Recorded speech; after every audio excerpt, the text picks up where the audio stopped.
Belə bir kəlamdan sizinlə paylaşmaq istəyirdim. Baxın, burada Korinflərdəndir, bu Pavel deyir. Deyir, mənim barəmdə deyirlər ki, onun məktubları ciddi və təsirlidir. Özünü görəndə isə zəhimsiz, nitqi də heçdir. Kim bunu düşünürsə, qoy bilsin ki, uzaqda olanda məktublarımızla dediklərimizə yanınızda olanda da əməl edirik. Yəni ki, özümüzü kiməsə olduğumuzdan daha üstün göstərməyə çalışmırıq. Biz olduğumuz kimilik, öz səhvlərimizlə və düzlərimizlə, öz müsbətlərimizlə və öz mənfilərimizlə. Bəzən həqiqətən də biz olduğumuzdan özümüzü daha yüksək göstərmək istəyirik. Amma həqiqətdə vaxt ötdükcə bu bizim hərəkətlərimizdən, həyat tərzimizdən görsənəcək ki, biz nə səviyyədə yaşayırıq və biz nə səviyyədə düşünürük. Bu indi o qədər aktual bir şeydir. Tək bu imanlılara aid bir şey deyil. Həqiqətən də bu dünyavilərə də aid olan bir şeydir. İnsanlar özləri olduqlarından daha ağıllı, daha müdrik, daha düşüncəli göstərmək istəyirlər. Amma onların həyat tərzlərinə baxdıqda, amma onların ailə vəziyyətlərinə baxdıqda, onların sürdükləri həyatlarına baxdıqda sən başa düşürsən ki, həqiqətdə bu insan dediyi kimi deyil. Və ona görə də Paul burada çox gözəl göstərir. Deyir, mən məktubda sizə yazdığım kimiyəm. Bəlkə mən məktubda bir başqa cürə görsənə bilərəm. Amma həqiqətdə mən bu yer üzünə özümü deyil, öz müsbətlərimi deyil, məni xilas edən İsa Məsihi gətirməkdən ötəri gəlmişəm. Sonra görün, sonra nə deyir? Özü barədə zəmanət verən bəzi adamlarla özümüzü bərabər saymağa və yaxud da müqayisə etməyə sözsüz ki, cəsarət etmirik. Və bu bizə lazım deyil.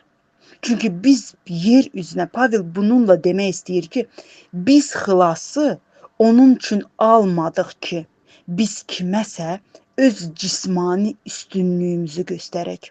Çünki biz bilirik ki, bizim üstünlüyümüz bizim zəhmətimiz deyil.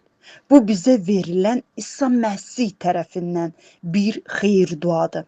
Bu bizim içimizdə olan müqəddəs ruhun ənamlarıdır. Müdriklükdür, ağıldır, düşüncə tərzidir, səbirdir.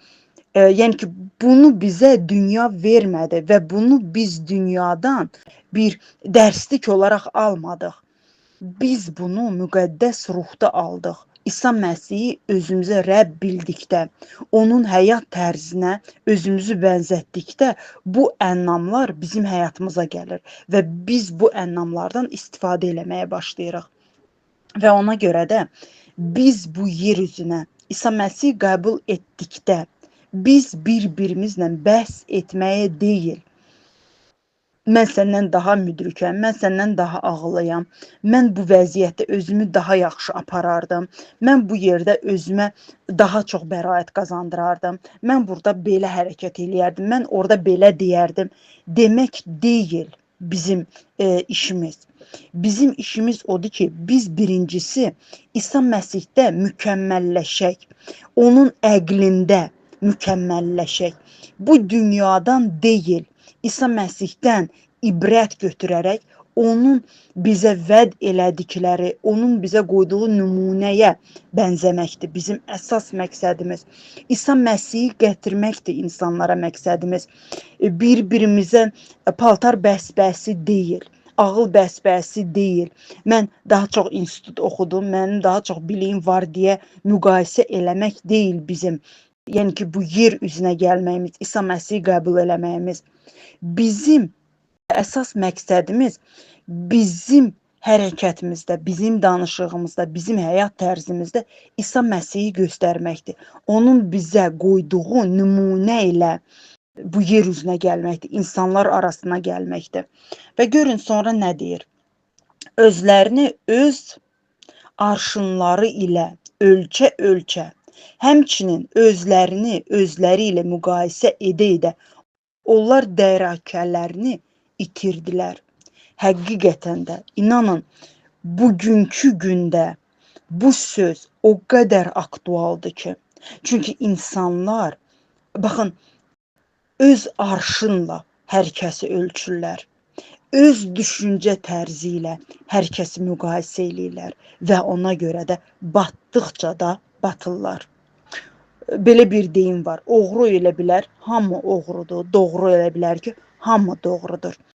Kəlam həqiqətən də bunu təsdiqləyir ki, insanlar bu cürlə yaşayır. Çünki onlar ruhən deyil, onlar cismən yaşayırlar və bu cisim bu cürlə biruzə verir ki, o insanlar öz arşınları ilə hər kəsi ölçərlər, öz əqli ilə hər kəsi müqayisə edərlər. Amma bizim məqsədimiz İsa Məsihi göstərməkdir. İsa Məsihin əqlini göstərməkdir. İsa Məsihi bizə verdiyi vədlərlə hər şeyi ölçməkdir. Onun kəlamı ilə hər şeyi müqayisə edərək həyat sürməkdir. Min şükürlər olsun həqiqətən də buna görə. Həqiqətdə bu kəlamlar o qədər bir şeyləri bizə öyrədir, o qədər şeylərə bizim gözlərimizi açır ki, gəlin biz həqiqətdə, baxın, cismani yaşamayaq. Bu cismani şeyləri artıq öz həyatımızda yavaş-yavaş azaldaq. İnsanları onların geyiminə, onların ağlına, onların gözəl danışıq tərzinə görə deyil. İnsanları onlar İsa Məsihi gətirə bilirlərmi? İsa Məsihin işığını verə bilirlərmi? İsa Məsihin duzu ola bilirlərmi deyə özümüzü onlarla müqayisə eləyək. Bəzən biz insanlar, filan kəs qəşəng geyindi, mən də qəşəng geyinmək istəyirəm, niyə də ki geyinməyim? Və öz bütün düşüncələrini, bütün həyat tərzini bu şeylərin üzərində bir dairə qururlar və bunun üzərində quraraq həyat yaşayırlar. Baxmayaraq ki, onlar imanlıdırlar. Həqiqətən də mən o qədər belə imanlıları tanıyıram. Paxıllıq eləyirlər. Onun filan şeyi vardır, onun bəhmən şeyi vardır, o filan yerə gedə bilir, mən gedə bilmirəm. O filan şeyi yeyə bilir, mən yeyə bilmirəm. O restorana gedə bilir, mən gedə bilmirəm. Və başlayırlar öz həyat tərzlərini məhz bunun üzərində qurmağa və onlar ruhən ölürlər və onların o cismi, onları bilirsiniz necə başlayır idarə eləməyə və onlar Rəbdən o qədər uzaqlaşırlar. Bizim əsas məqsədimiz ruhda möhkəmlənməyimizdir, ruhda müqayisə eləməyimizdir. Bax, o daha çox dua eləyir, mən ondan çox dua eləyəcəm. O daha çox Rəbbin qarşısına gedir, mən ondan daha çox Rəbbin qarşısına gedəcəm. Wow, o Rəbdə o qədər möcüzələr, yəni ki, Rəbb onun vasitəsilə eləyə bilir. Mən Rəbbin qarşısına daha çox gedəcəm ki, Rəbb məni daha çox istifadə eləsin. Qoy bizim müqayisəmiz bunda olsun. Qoy bizim müqayisəmiz Rəbdən götürdüyümüz vədlərimiz olsun. Qoy bizim müqayisəmiz daha çox kəlam bilməyimizdə olsun, daha çox kəlamın açıqlamasında olsun. İsa Məsihin adı ilə hər birinizi sevirəm. Qoy Rəbb sizə bol-bol xeyir dua versin.